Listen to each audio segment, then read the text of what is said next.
Hi යාළුවනේ, welcome back to my YouTube channel. ඉතින් ඔයාලා හැමෝම මගේ channel එකට හරිම ආදරෙන් එකතු කරගන්නවා. අද studies video එකක් තමයි අරන් එන්නේ. මේ දවස්වල exams නේ ගොඩක් අයට. ඉතින් අද video එකෙන් පුංචි හරි දෙයක් ඔයාගේ ජීවිතයට එකතු කරගනි කියලා මම බලාපොරොත්තු වෙනවා. අපි යමු එහෙනම් video එකට. උදේවරු කරන්න තිබුණ වැඩ ටිකත් කරගෙන නාලා හැම ඔන්න මම දවල් තමයි පාඩම් කරන්න පටන් ගත්තේ. ඉතින් මම එකතු වෙච්ච නෝට්ස් වගේක් තමයි ඔය ලියන්නේ. මොකද සතිය දවස් 5ම මම වැඩට යන නිසා මට වැඩ කරගන්න තියෙන්නේ සෙනසුරාදා ඉරිදා විතරයි.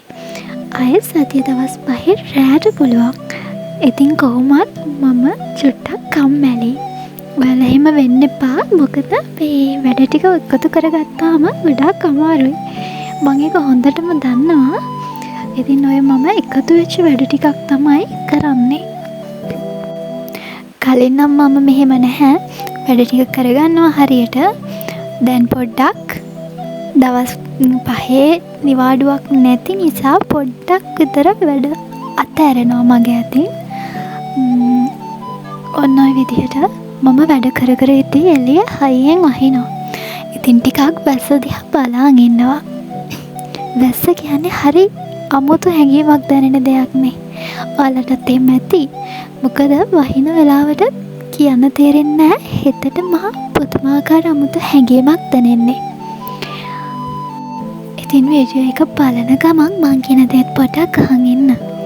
ඔයාගේ ජීවිතේ ඔයා ආස කරන හීන ගොඩාක් ඇති. ඒ හීන පස්සේ දුවනකොට ඔයාට ගොඩාක් මහන්සි දැනෙනවා ඇති. ගොඩාක් කම්මැලි හිතෙනවා ඇති.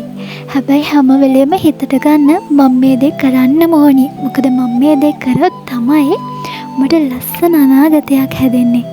හැම වෙලෙම මේ දේ හිතට ගන්න. ඔයාට ලැබිලා තියෙන හැම දෙයක් ගැනම ස්තුතිවන්ත වෙන්න. මොකද මේ ජීවිතය කියන්නේ හරි පුදුමාකාර ගමනක්. අපි හැමෝම මේ ජීවත් වෙන ගමනේ විවිධාකාර මිනිස්සු ආශ්‍රය කරනවා. විවිධාකාර කට්ටිය අපිට හම්බෙනවා. හොඳ අය නරක අය හැමෝම හම්බෙනවා. ඉතින් ඔයා ආශ්‍රය කරන මිනිස්සු නිසා ඔයාගේ හැම බලාපොරොත්තුවක්ම නැති කරගන්න එපා. ඔයා තනියම මහන්සි වෙන්න. එතකොට තමයි ඔයා කරන දේ අගේ වැඩි වෙන්නේ. අපි කරන දේ හරියට කරොත් තමයි අපිට හැමදේම ලැබෙන්න පටන් ගන්නෙ. ඉතින් ඔන්න මේ වගේ වැස්ස වහින වෙලාවක උණු කහට කෝප්පයයි ඔය වගේ චූටි කෑමකුයි ගන්න තියෙනවා නම් වරු නේද? ඉතින් මම පාඩම් වල චූටි වෙලාවකට නතර කරලා පුංචි විවේකයක් ගත්තා. වැස්ස කියන්නේ හරි පුදුමාකාර දෙයක් නේද? බලාගෙන ඉන්න ආස හිතෙන බලාගෙන ඉතින් අපි වෙනම ලෝකයකට යන දෙයක්. ඉතින් ඔන්න ටික වෙලාවකට පස්සේ මං ආපහු වැඩ ටික පටන් ගත්තා. ඔයාලා දන්නවද අපි හැමෝම පහු කරන් යන කාලය ඇතුළත අපිට නැති වෙන දේවල් වගේම අපිට ලැබෙන හැම දෙයක්ම අපි කරන වැඩවල විදියට තමයි ලැබෙන්නේ කියලා. අපි මහන්සි වෙන තරමට තමයි අපිට හැම දෙයක්ම හරියාකාරව ලැබෙන්නේ. ඔයාගේ ජීවිතයේ ගොඩාක් එක්සෑම් වලට මුහුණ දීලා ඇති. අපි හැමෝම කරන වැරද්දක් තමයි එක්සෑම් එක ලඟ වෙනකන් අනේ තව කල් තියෙනවනේ කියලා ඔහේ කාලේ ගෙවන එක. හැබැයි ඔන්න එක්සෑම් එක කට උඩ තියාන පොත් ඔක්කොම බදාගෙන වැඩ කරන්න ගත්තට කිසිම දෙයක් ඔලුවට යන්නේ නැහැ. අපිට වැඩ කරන්න වෙලාවකුත් නැහැ. මොකද ඒ වගේ වෙලාවකට අපිට අර පහුවන කාලය ආයේ අපිට ලැබෙන්නේ නැහැ කියන එක හොඳටම තේරෙන්න ගන්නවා.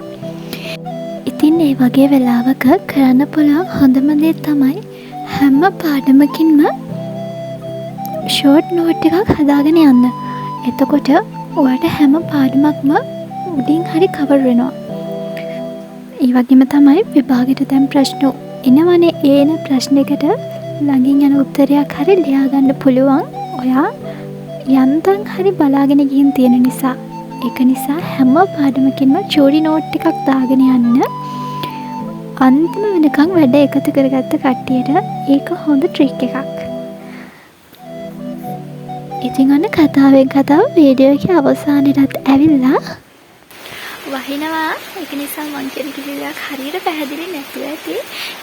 එහෙනම් අද ගෙනාව ස්ටඩි වීඩියෝ එකෙන් පොලිසි හරි දෙයක් ඔයාගේ ඔළුවට ගියා නම් අනේ මට ගොඩක් සතුටුයි. වීඩියෝ එකේ අඩුපාඩු ඇති. මම වීඩියෝස් කරන පටන් ගන්න වැඩි කාලයක් නැහැ. මම හෙනසෙ අඩුපාඩු හදා ගන්නවා. ඉතින් මගේ channel එක subscribe කරන්න කියලා හැමෝගෙම ආදරෙන් ඉල්ලනවා. කමෙන්ට් එකක් දාගෙන යන්න. එතකොට මට සතුටුයි. එහෙනම් හැමෝටම සුබ දවසක් වේවා.